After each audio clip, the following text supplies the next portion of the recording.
generational wealth, passing on that generational wealth, keeping it in the family. One of the biggest issues we have in the black community, black brown community, and poor white community isn't the lack of tools, but it's the lack of knowing what tools to use and how to use them. Right. So I'm gonna start here. Having a basic will isn't the flex that a lot of people think that it is, especially a basic will. What it is a guaranteed ticket to a public court battle. That's all a will is. An expensive probate process that's going to drive you crazy. That's going to be a headache, not just to you, but to the entire family. All right. And the worst thing I think about it is that you need judicial clearance. They're going to clear the will. They got to make sure the will's clear. They got to appoint somebody to divvy out the funds or whatever the case is. You don't want to go through court to have to pass on your generational wealth, and you don't want to have to pay to pass on your generational wealth either. Rich white people got this shit figured out. They got this shit nipped in the butt. But overall, relying just on a will, especially when you have a messy family. We all got messy families. Right? We all got messy families. Now, if you got a basic family, all right, if it's just you don't got no kids, you got a couple dogs, parents passed away, sure, you can have a will and will it to whoever. But or if you just got one kid, if you a husband, you just got one kid or a couple kids in the sanctity of that marriage, cool. But today, man, grandpa on this If you third. got kids, you still should have a trust Absolutely. because the kids will be in the trust, and then when they get shit, they can put that in the trust too. Exactly. It's a family trust, right? Yes, it's a living entity. It's not. You just don't when you just don't like you buy another house or another property, you put that in the trust too. Exactly. You don't have to. It's a living entity. Yep. This is why we can't touch a lot of these rich folks. Can't touch their assets because their assets not in their name. They don't have any assets if you look at it on paper, right? Yep, But they do not. do you watch basketball, right? No. No. Okay. Well, most people watch basketball. My favorite basketball player of all time is Kobe Bryant. You know Kobe Bryant, the late great Kobe Bryant. Kobe Bryant is awesome. Kobe Bryant's the second best And basketball player I've ever seen play basketball. Ever seen touch a basketball? And, yeah, Kobe's a shit. absolutely. And Kobe had a famous quote where they talked about Kobe, how you score all these points? He like, man, I only have two moves, and they're simple. I go left and pull up, or I dribble right and pull up. Basic, simple, straight to the point. Now he's like, if I get stuck, I might hit him with a couple head fakes, a couple, ball fakes, spin move, whatever, a little counter, but that's just to make him unstoppable. At the end of the day, I only have two moves. And I think estate planning is just like that. You only have two moves. You only need two moves. You don't need this big convoluted playbook of, you got something stashed over here that you want somebody to have. You put your son on your bank account, so he can have that. You added your daughter to the deed on the property. So get a toady if you're gonna do it that way. Right. That toady would back your whole family up. Title on is a title on death instrument. Yeah. And I had a client. She was paying the bills. Her parents had passed, but she had a special needs sister living in the house. So she was, paying the bills at the house. Right. And then she's like, I want to sell it. Then I went to go, pull the title and deed information. Mm-hmm. There was a toady on the house Oh my God. by her sister who wasn't paying. I called her. I said, you can't sell the house. Here's why. And stop paying the bills. Because if this is what we're doing, let's do it. Right. Just move your sister in with you. I'll pay the bills, cause It's a wrap. yeah, But seriously, guys, success, just like Kobe, success, it's not about having this huge playbook. It's about using the right move.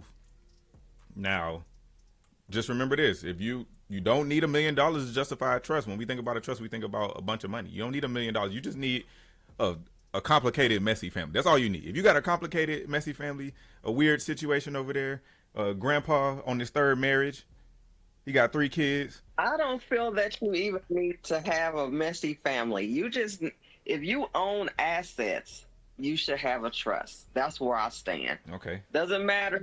Like, I don't have like a greedy, messy family situation, but I don't own anything either. But as soon as I start buying property, things of that nature, I'm definitely going to get a trust. Yeah. So if something happens to me, my kids don't have to fight to get my stuff. Right? I'm with you. That's I don't even think the family situation matter. If you own assets, you should have a trust. and I think a will is just a weak move, right? It doesn't guarantee that your family's Well, what. the Sorry, thing not is, not that it doesn't guarantee. It does guarantee that your family is gonna have this expensive experience going through this public probate through the court system. and probate's expensive. You guys have no idea. Like, it costs $10,000 easily.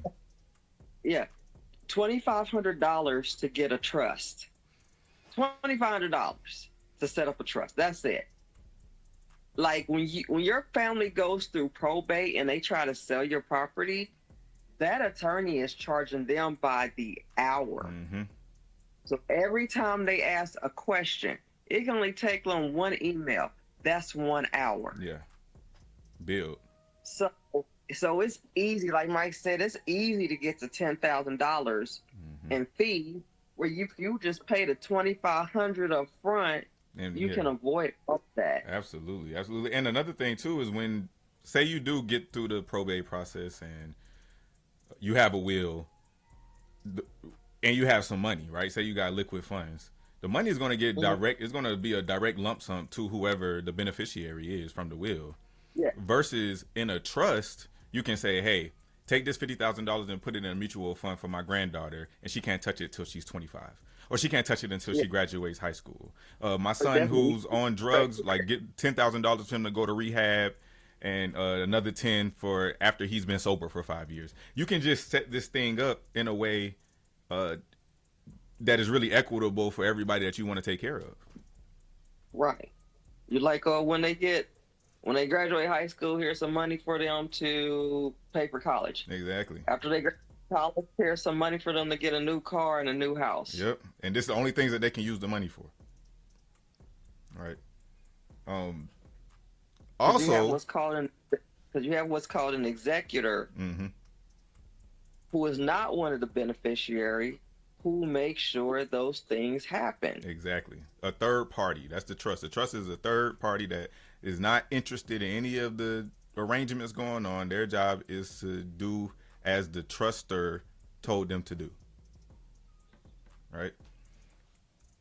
All right. Oh, again.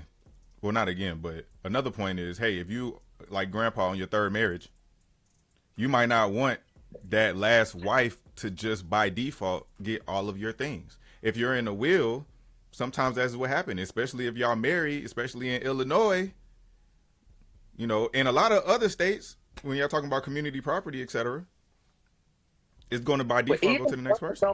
You can't write your spouse out of property. Right. If you have homestead rights.